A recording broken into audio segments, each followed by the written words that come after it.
pemirsa BINUS TV dimanapun Anda berada. Senang sekali kita dapat kembali lagi berjumpa dalam acara riset kita. Selama 60 menit ke depan, saya Bernadetta Pravita akan mendampingi Anda untuk mengulas hasil-hasil penelitian yang dilakukan oleh para dosen di jurusan Marketing Communication Universitas Bina Nusantara. Topik riset kita hari ini adalah persepsi praktisi penyiaran terhadap regulasi penyiaran di Indonesia dengan studi kasus program 4 mata dan bukan 4 mata di Trans 7. Sudah hadir di studio BINUS TV kali ini yaitu Bapak Rahmat Edi Irawan atau yang lebih sering kita sapa dengan sebutan Mas Rey. Halo Mas Rey, apa kabar? Baik, Terima kasih sudah hadir ke studio BINUS TV. Persepsi praktisi penyiaran terhadap regulasi penyiaran di Indonesia. Ada apa sebetulnya antara para praktisi ini dengan regulasi penyiaran yang sering sekali terjadi pergesekan, Mas? Ya, saya melihat ini permasalahan besar justru ya. Ketika para praktisi penyiaran itu ya menyikapi atau memandang aturan main yang sebenarnya memang diperuntukkan untuk mereka. Ya, ada beberapa yang sangat menerima, sangat kooperatif. Ada yang justru melihat mungkin ada celah-celah yang bisa mereka mainkan atau mereka masih bisa bermain di sana. Kemudian ada yang sangat menentang. Tapi sebenarnya ini kan adalah sesuatu yang harusnya adalah yang terbaik bukan saja untuk mereka tapi juga untuk penonton. Itu yang harusnya disadari oleh mereka. Yang terbaik untuk penonton. Apakah masing-masing pihak, jadi baik dari praktisi maupun juga regulasi penyiaran ini dalam arti seperti KPI gitu ya, itu memandang kebutuhan penonton seperti apa? Apakah demikian jauhnya perbedaannya sehingga terus terjadi pergesekan itu? Ya, kebetulan kasus yang saya ambil ini memang pada saat KPI ini baru didirikan, sehingga sebagai sebuah badan regulator, mereka masih mencoba menerapkan atau membuat regulasi penyiaran yang mungkin belum terlalu sempurna, sehingga persepsinya di kalangan praktisi penyiaran itu berbeda-beda gitu loh. Ada yang sudah merasa jelas, tapi ada yang merasa bahwa ini adalah sesuatu yang masih sangat abu-abu sehingga bisa mereka bermain di sana gitu loh. Tapi sebenarnya kalau melihat tujuan akhirnya harusnya misalnya saya katakan tadi apakah memang semuanya harus yang terbaik adalah karena memang itu adalah yang terbaik bukan saja bagi praktisi penyiaran tapi juga bagi penonton dan industri penyiaran Indonesia secara keseluruhan. Kalau mereka fokus di sana dan mau menjalankan semua itu seharusnya tidak ada pihak yang dirugikan. Biasanya bukankah sejauh pengalaman saya KPI itu juga terdiri dari praktisi-praktisi penyiaran, juga dari orang-orang yang berkecimpung dalam industri penyiaran. Kenapa ketika kemudian para praktisi ini masuk ke dalam KPI, pergesekan mereka dengan teman-teman yang ada di luar KPI itu jadi sangat besar, sehingga jadi seperti yang tadi Mas Rey juga katakan bahwa ini tuh penting untuk semua orang, bukan hanya untuk KPI-nya, tapi juga praktisinya, industri dan juga penonton. Apakah kemudian kalau kita sudah masuk ke dalam KPI gitu, itu banyak sekali perbedaan dan aturan-aturan yang baru disadari setelah masuk ke KPI sehingga atau aturan-aturan itu tidak diketahui sebelumnya ketika menjadi praktisi? Sebenarnya memang ini ada kepentingan yang berbeda ya. Jadi ketika industri penyiaran dengan kepentingan mereka ya untuk bagaimana caranya mendapatkan penonton sebanyak mungkin dan mempertahankan penonton selama mungkin, berhadapan dengan adanya kepentingan penonton yang ingin juga mendapatkan sebuah tontonan yang baik ya kan, yang bagus dan layak mereka tonton tanpa punya efek samping gitu loh. Nah, sementara KPI ada di tengah-tengah. Jadi mungkin kalau misalnya teman-teman anggota KPI atau komisioner itu masuk ke dalam KPI, mereka kan juga nggak boleh hanya mewakili kepentingan dari industri penyiaran atau praktisi penyiarannya gitu loh. Tapi juga harus ada kepentingan penonton. Bahkan justru kepentingan penonton ini juga harus diutamakan oleh mereka. Jadi pada saat mereka masuk ke sana, mereka baru melihat bahwa masih ada nih jurang perbedaan ya, antara kepentingan penonton di satu sisi dengan kepentingan industri penyiaran di sisi yang lain. Jadi kadang-kadang mereka ya berhadapan juga dengan industri penyiaran, walaupun juga kadang juga berhadapan dengan mereka harus menjelaskan kepada masyarakat bahwa yang dilakukan industri penyiaran ini sebagian ada benarnya juga loh gitu loh. Harus bisa diterima juga dengan jiwa besar oleh penonton gitu. Itu jadi sebenarnya KPI itu lebih menjadi jembatan Ya, antara sebagai badan regulator ya mereka strike to the point aja di aturan main yang sudah ditetapkan gitu ya, sehingga nanti mereka bisa menjadi jembatan antara apa yang diinginkan penonton dan juga ketemu dengan kepentingan industri di sisi yang lain. Biasanya di antara kepentingan-kepentingan itu, Mas, biasanya siapa yang akan dominan untuk jadi dalam tanda kutip pemenang dari setiap rival ini? Ya, di penelitian yang saya lakukan, karena memang regulasi dan regulatornya baru, ya kan, dan kepentingan ekonomi dan politik si pemilik media yang begitu besar, itu akhirnya industri penyiaran atau praktisi penyiaran itu masih lebih dominan.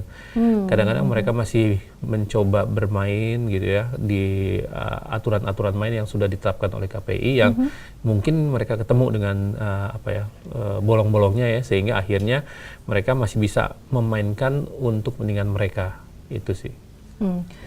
Sebenarnya sebelum KPI akhirnya memutuskan sesuatu gitu ya yang berhubungan dengan regulasi, tayangan-tayangan seperti apa atau muatan-muatan dalam program seperti apa yang biasanya akan di-cut oleh KPI?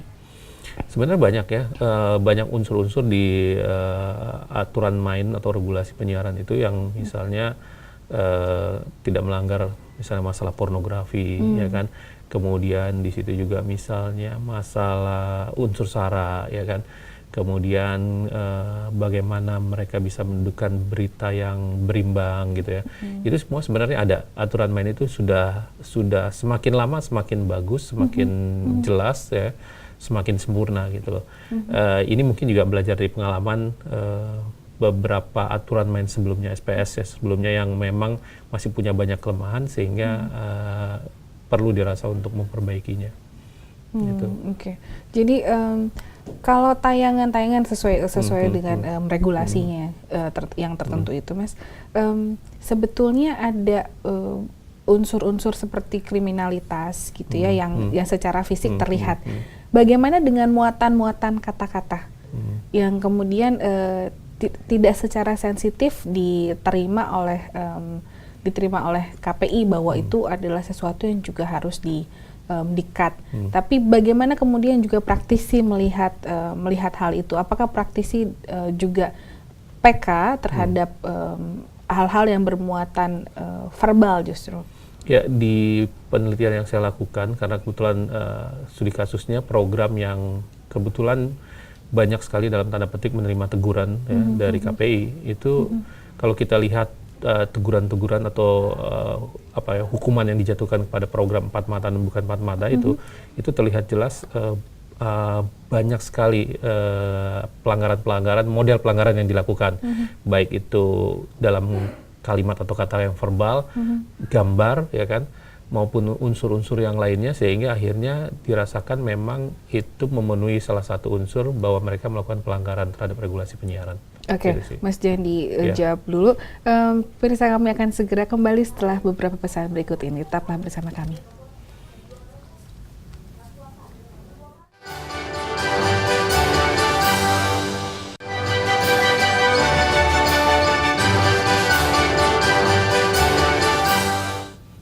Terima kasih pemirsa karena Anda tetap setia menyaksikan riset kita. Mas Rey, kita kembali ke yang tadi ya, bahwa acara acara 4 mata, kemudian namanya diganti menjadi bukan 4 mata.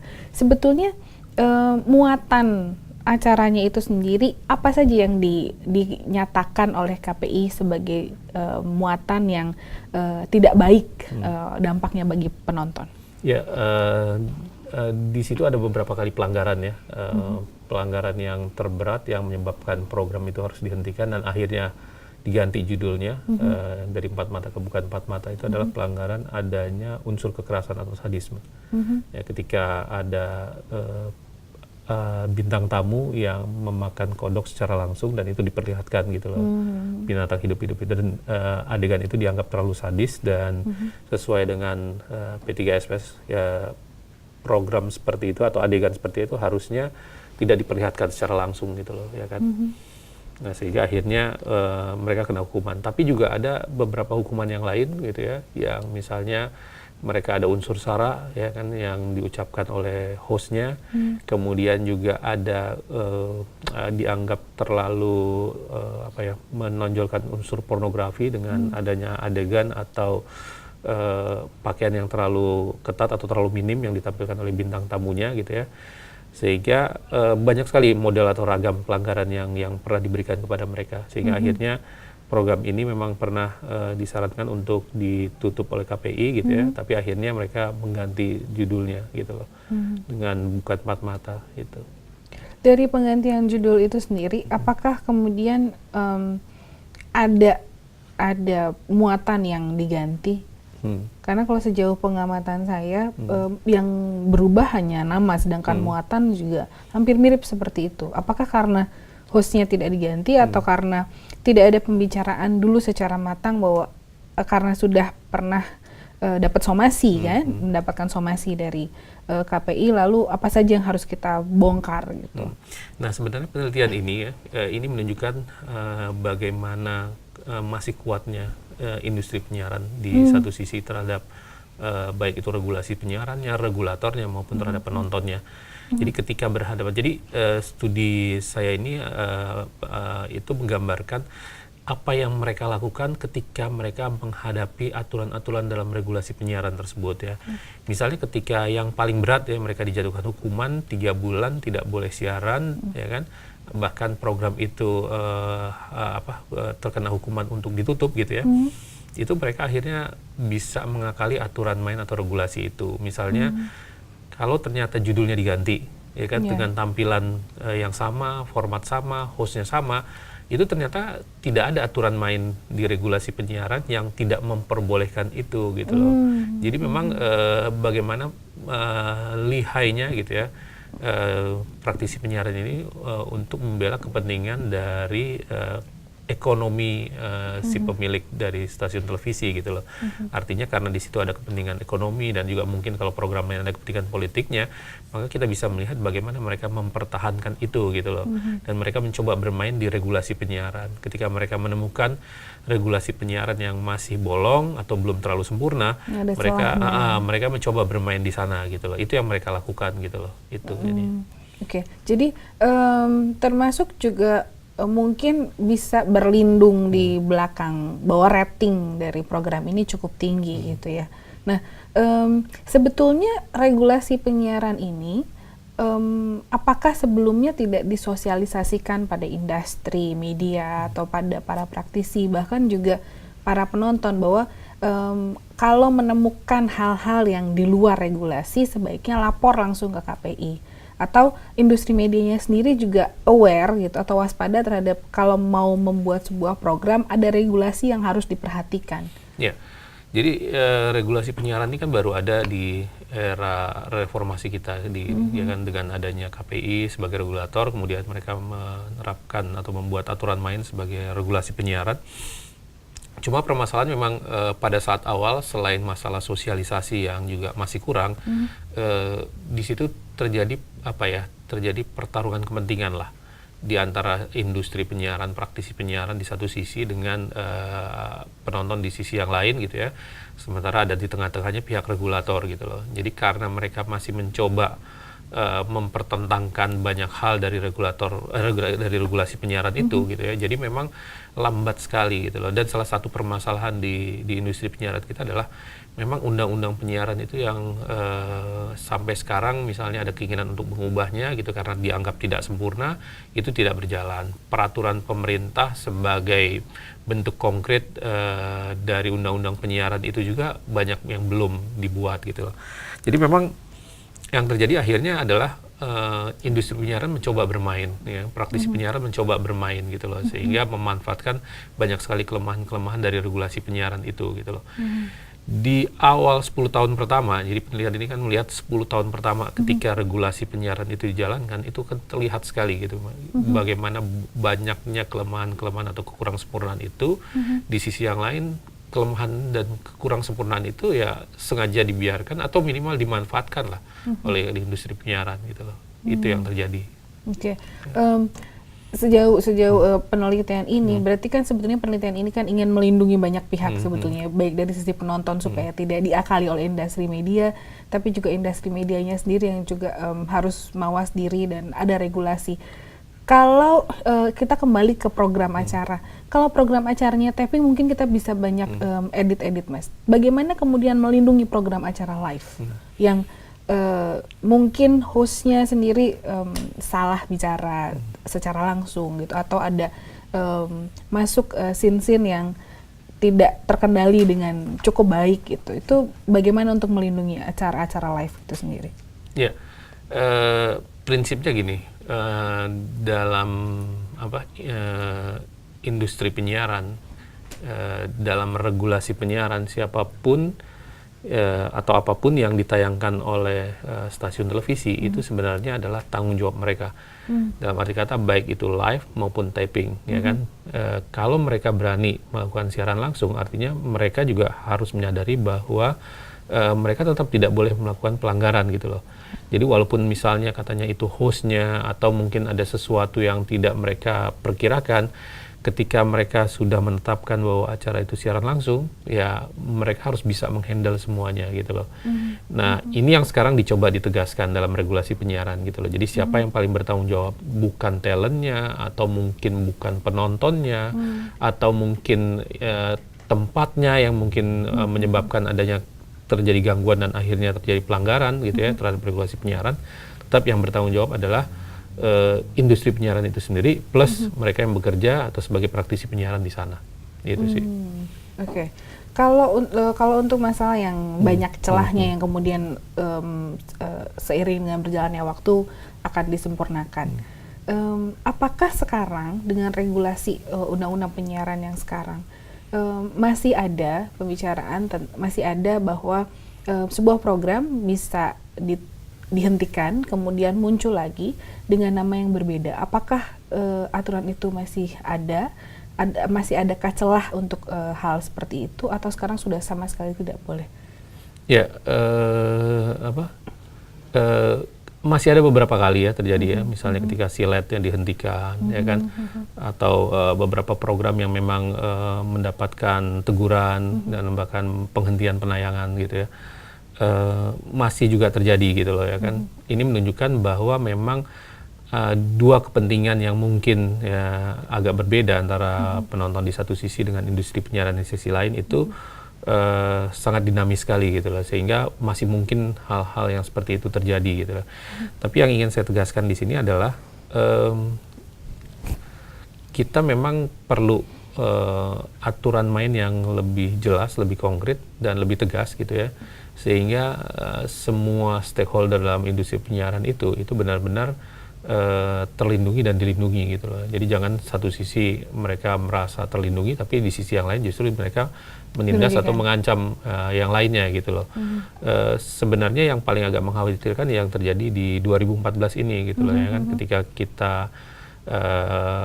menjelang pemilu gitu ya, bagaimana beberapa industri penyiaran dimanfaatkan oleh mereka yang memiliki stasiun televisi juga gitu loh ya kan, sehingga akhirnya kepentingan politik mereka sangat diakomodir dan akhirnya yang dirugikan adalah penontonnya yang merasa bahwa itu adalah pilihan yang terbaik, yang sebenarnya kenyataannya atau realitasnya mungkin tidak seperti itu gitu loh. Ya, jadi mungkin eranya kalau dulu kita berhadapan dengan permasalahan mungkin pornografis, kemudian juga kekerasan atau hal yang lainnya, sekarang kita berhadapan dengan adanya kepentingan-kepentingan ekonomi dan politik si pemilik media yang justru lebih mengancam dari sisi politik, saya pikir. Jadi muatan politik juga harusnya menjadi perhatian ya, karena kalau dari yang pengalaman kemarin, karena kita baru saja merayakan pesta demokrasi, mengapa tidak ada batasan-batasan tertentu gitu, bahwa apa saja yang boleh ditayangkan meskipun yang menjadi tokohnya adalah pemilik media itu sendiri gitu. Apakah KPI tidak gatal gitu atau tidak ada yang mengusulkan bahwa ini harusnya masuk ke dalam sebuah regulasi gitu, bahwa pun dia adalah pemilik dari media itu tidak seharusnya mereka melakukan hal seperti itu, atau boleh tapi ada beberapa persen saja. Kalau dari persepsi Mas Rey sendiri gitu, dan juga dari hasil penelitian ini, apa yang seharusnya kita lakukan untuk regulasi itu? Ya, yang pertama memang semua kelemahan, kekurang sempurnaan dari regulasi itu harusnya diperbaiki gitu loh. Cuman memang ketika ada upaya untuk memperbaiki regulasi ini berhadapan dengan adanya kepentingan dari pemilik media, mungkin pemilik stasiun televisi, itu mereka juga bermain di situ, ya. Kemudian regulator harus bersikap bijak tapi juga tegas gitu loh. Nah, ini yang kita perlukan gitu loh. Saya beberapa kali ketemu dengan komisioner KPI, mereka merasa bahwa kesulitan terbesar mereka adalah ketika mereka nggak mendapatkan kekuasaan untuk menjatuhkan hukuman yang lebih berat gitu loh. Hukumannya cuma penghentian tayangan atau suruh ganti judul dan lain sebagainya. Tapi kepada pemilik stasiun televisi atau kehidupan dari industri penyiarannya sendiri itu nggak bisa diganggu-gugat gitu loh. Padahal itu jauh lebih penting gitu loh ya kan. Ketika mereka ada hukuman seperti itu, mereka biasanya akan lebih takut gitu loh. Itu yang terjadi sebenarnya. Kenapa tidak ada keberanian dari pihak manapun untuk memberikan somasi seperti itu? Jadi kita tindak pidana gitu, itu kenapa, Mas? Ya. Tapi jangan dijawab dulu. Pemirsa, kita akan kembali setelah beberapa komersial break berikut ini.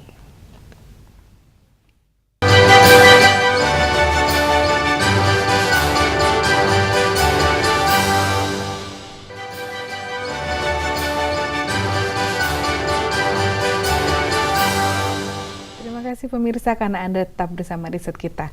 Mas Rey, kita lanjutkan lagi. Kenapa tidak ada yang berani membuat regulasi itu menjadi regulasi yang ada sanksi pidananya? Jadi kan kalau tadi Mas Rey bicara tentang ya harus ganti nama program atau ganti hostnya atau hanya dihentikan, tapi tidak ada yang kemudian berani untuk menyuarakan mari kita pidanakan saja. Sebenarnya banyak yang lagi ditunggu ya, misalnya keberanian untuk mempidanakan, kemudian memperdatakan ya kan, berapa kerugian material yang diterima kalau penonton misalnya menerima tayangan yang tidak sesuai dengan regulasi tadi, atau ya yang lebih ini lagi misalnya izin siaran stasiun televisinya juga ya kan dipertimbangkan untuk dicabut misalnya dan lain sebagainya yang seperti itu gitu. Cuman ketika menyangkut sanksi atau hukuman yang seperti itu, sampai sekarang memang belum ada aturan mainnya gitu loh yang bisa secara konkret menjelaskan hal seperti itu gitu ya. Bahkan termasuk undang-undang penyiaran sendiri gitu loh ya kan, sehingga akhirnya produk dari regulasi penyiaran ini memang masih banyak kelemahan, masih banyak kekurangannya gitu loh. Undang-undang penyiaran memang sudah dicoba untuk diganti dengan yang baru gitu ya, tetapi usaha selama 5 tahun DPR yang sebentar lagi akan diganti ini itu juga gagal gitu loh. Ya, kalau orang melihatnya ini ada perang kepentingan antara kepentingan dari pemilik media, pemilik stasiun televisi di satu sisi gitu ya, sehingga akhirnya mereka merasa kalau misalnya regulasi itu masih banyak kelemahan, masih banyak kekurangan ya kan, atau kekurang sempurnaan, mereka justru masih bisa bermain di sana gitu loh, dibandingkan kalau misalnya tegas gitu ya, aturan itu seperti itu, ditambah lagi misalnya regulatornya yang juga kuat dalam melihat setiap pelanggaran yang terjadi, maka kelihatannya kita akan masih berhadapan dengan hal yang seperti ini gitu loh. Kebetulan pada saat saya melakukan riset ini adalah program yang lebih banyak ke program hiburan, tapi bagaimana dampaknya dari sebuah program informasi ketika informasi itu dibuat sedemikian rupa untuk kepentingan si pemilik media. Itu juga harusnya ada aturan main yang bisa membuat mereka jera untuk melakukan itu, dan ada juga aturan main yang bisa membuat perlindungan bagi penonton untuk tidak menerima informasi atau tayangan yang seperti itu gitu loh. Nah, ini yang kita masih kelihatannya di kepengurusan jabatan DPR yang sekarang kita masih ketemu yang hal seperti itu gitu loh ya kan. Nggak tahu kalau DPR yang mendatang bisa membuat sebuah produk legislasi atau undang-undang penyiaran baru yang cukup kuat gitu ya, cukup jelas, cukup detail, sehingga akhirnya ketika kita ingin memberikan sanksi, ya kan, itu ada aturan main yang jelas di sana. Oke. Mungkin despite of negatifnya ya, bahwa masih karena kurang tegasnya ini kita bisa masih banyak industri yang nakal yang bermain di tengah situ, atau karena ini kurang tegas maka kita tidak bisa mempidanakan, tidak memperdatakan, atau tidak ada yang berani. Bagaimana dengan kekhawatiran bahwa ketika kita punya sesuatu yang tegas di sini untuk regulasinya, ketika akhirnya isu-isu bahwa akan ditutupnya sebuah stasiun itu juga menjadi besar, apakah tidak ada kekhawatiran juga gitu, baik dari praktisi industri dan orang-orang yang ada di dalam komisioner KPI itu sendiri, bahwa kita akan kembali ke masa Orde Baru, di mana ketidaksesuaian yang ada kemudian diberdel, ketidaksesuaian yang ada kemudian ditutup, kemudian itu kami hitamkan dan dipojokkan, dialienasi. Bagaimana dengan kekhawatiran-kekhawatiran itu, Mas? Iya, sebenarnya itu yang sering jadi alasan juga gitu oleh kalangan praktisi penyiaran atau industri penyiaran, bahwa mereka juga harus dilindungi gitu loh, ya kan, selain masalah konten, ya kan, kemudian juga mereka kan merasa bahwa mereka sebagai industri yang cukup padat karya gitu ya, sehingga ada kepentingan dari pekerja yang ada di sana gitu ya.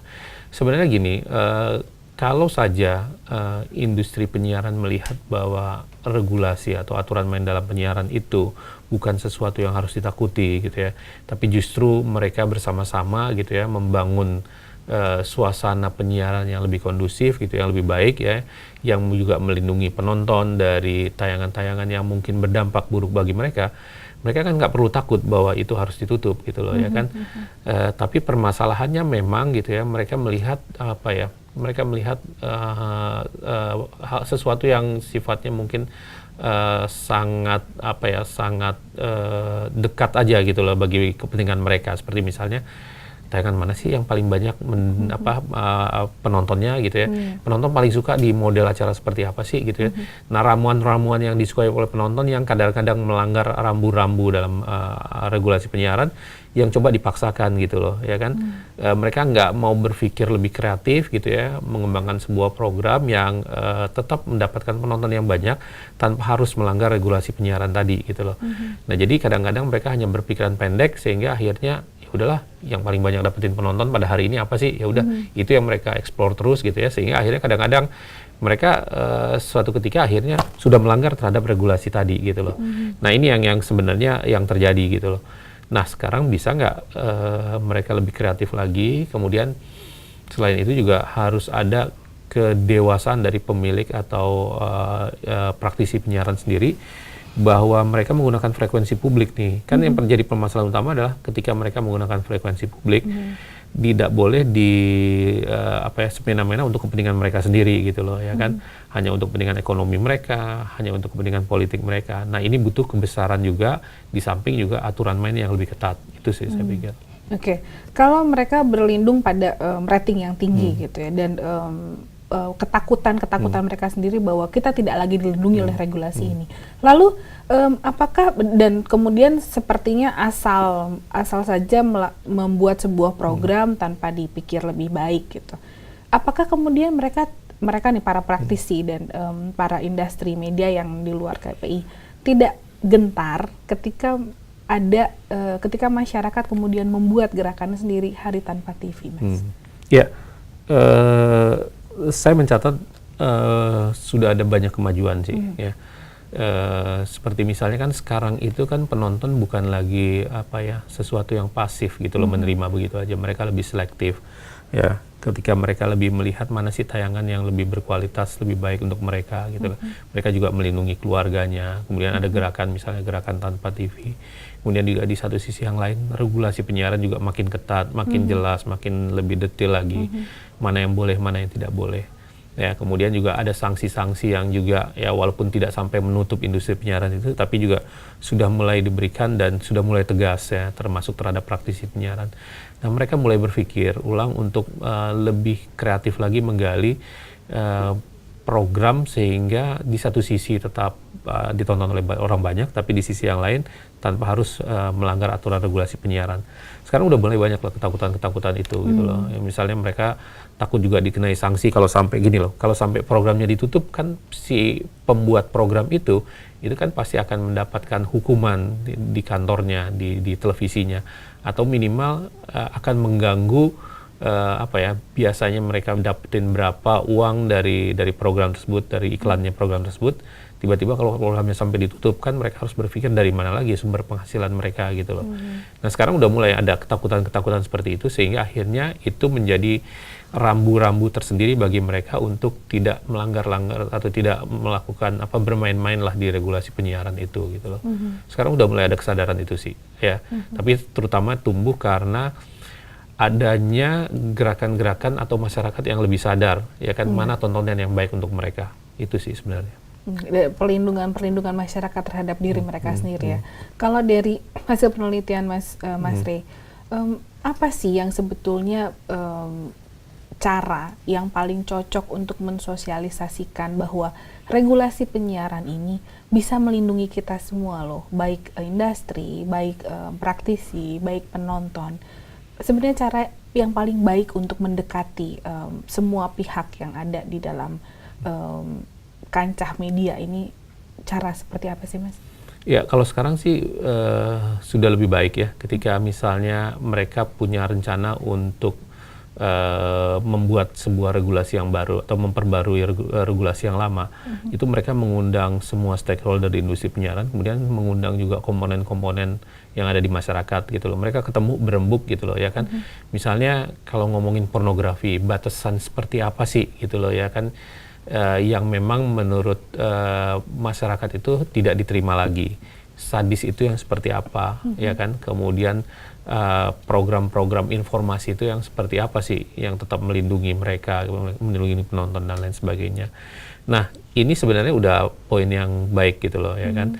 Ya, kemudian yang perlu lagi berikutnya adalah sosialisasi. Saya pikir dengan lebih terus-menerus KPI itu bukan hanya sekedar ngontrol kemudian menjatuhkan hukuman, tapi berdialog dengan televisi, berdialog dengan praktisi, berdialog dengan pemilik stasiun televisi, sehingga akhirnya ini loh barang yang harus kamu penuhi, ini loh aturan main yang harus kamu ikuti gitu loh. Sehingga akhirnya bukan saja ketika ada pelanggaran baru dijatuhkan, tapi justru mereka membangun gitu ya pemikiran di kalangan praktisi atau industri penyiaran sendiri bahwa mereka tidak boleh melanggar itu karena mereka tahu gitu loh ya kan. Jadi mereka sendiri yang membuat rambu untuk diri mereka sendiri. Ya, jadi kalau itu sudah terbangun justru KPI akan lebih mudah gitu loh ya kan. Kemudian yang juga tidak boleh dilupakan adalah gerakan-gerakan masyarakat yang lebih kan sekarang banyak nih watchdog-nya televisi gitu loh ya kan. Mereka justru akan keras begitu televisi itu menghadirkan tayangan-tayangan yang berdampak buruk bagi mereka. Nah ini juga perlu terus diaktifkan dan digalakkan lagi gitu, sehingga nanti akan ketemu lah paradigma baru ya kan, kesadaran baru gitu ya, bagaimana sih sebenarnya harusnya tumbuh industri penyiaran di Indonesia ini gitu. Oke, bagaimana harusnya industri penyiaran di Indonesia ini tumbuh? Pemirsa jangan kemana-mana karena kami akan segera kembali, tetaplah bersama kami.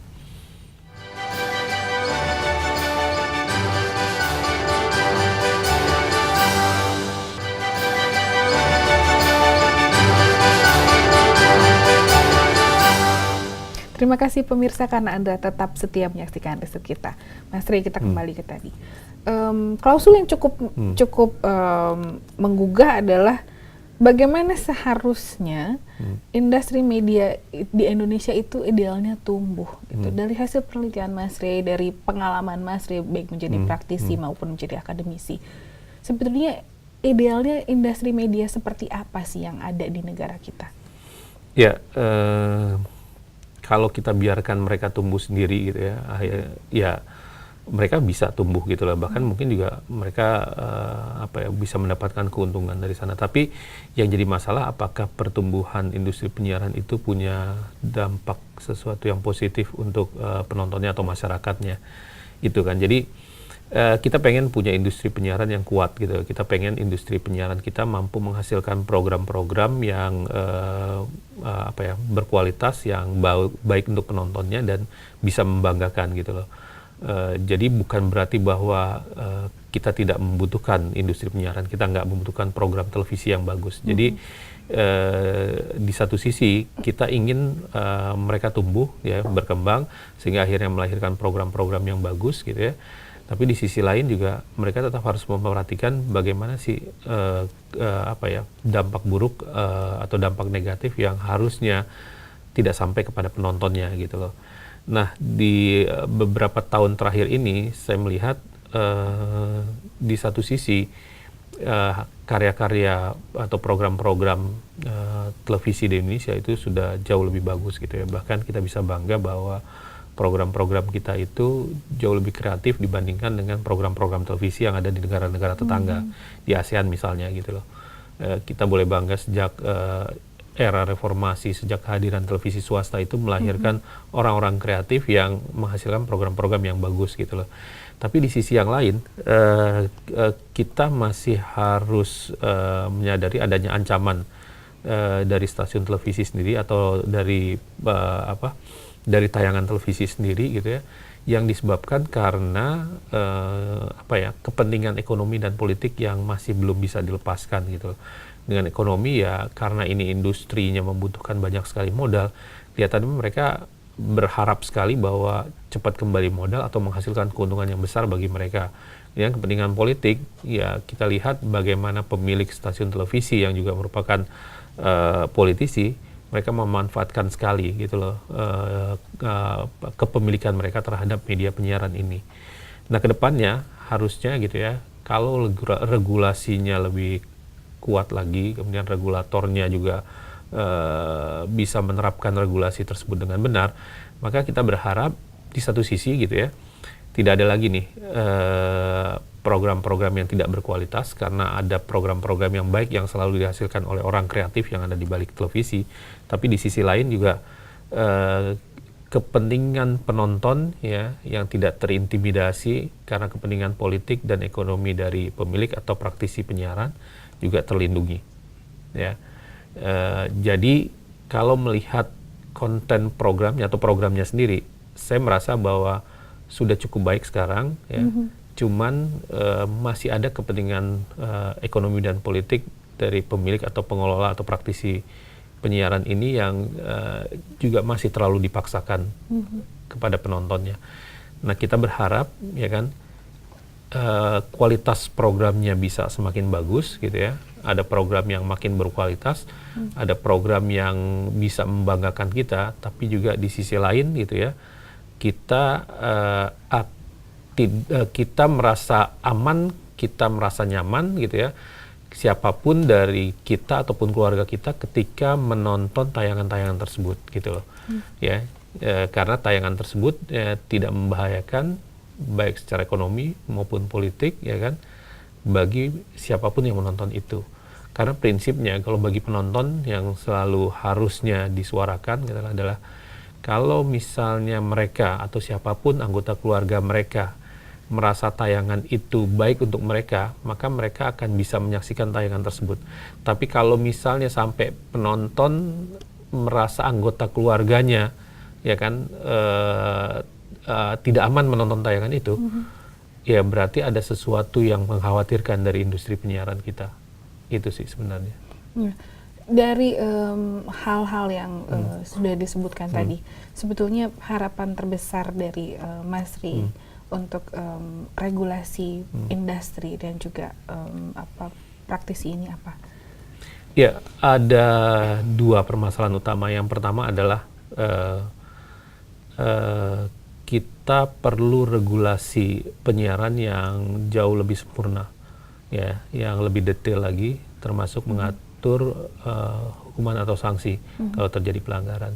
Kemudian kita butuh regulator ya, yang kuat, bukan saja orang-orang kredibel yang di sana, gitu, tapi juga mereka diberikan wewenang untuk menjatuhkan sanksi atau hukuman yang memang sesuai dengan regulasi tadi. Ya, kita masih kekurangan dua hal itu. Di satu sisi masih ada kelemahan dari regulasinya, kemudian kita belum cukup kuat punya regulator penyiaran yang tangguh. Itu sih masalahnya. Pemirsa, setelah pesta demokrasi kemarin baru kita rayakan, Semoga kita masih bisa berharap bahwa orang-orang yang ada di industri media bisa menjadi perpanjangan tangan dari kita untuk melindungi kita, baik dari regulasi maupun regulatornya. Terima kasih Mas Tri sudah hadir di Binus TV. Terima kasih juga karena Anda pemirsa tetap setia menyaksikan acara-acara Binus TV, terutama riset kita. Saksikan kami melalui www.binus.tv dan juga tetap email Anda kami nantikan di news@binus.tv. Akhir kata saya Benarta Pravita dan seluruh kru Binus TV yang bertugas beserta narasumber kita undur diri di hadapan Anda dan sampai jumpa.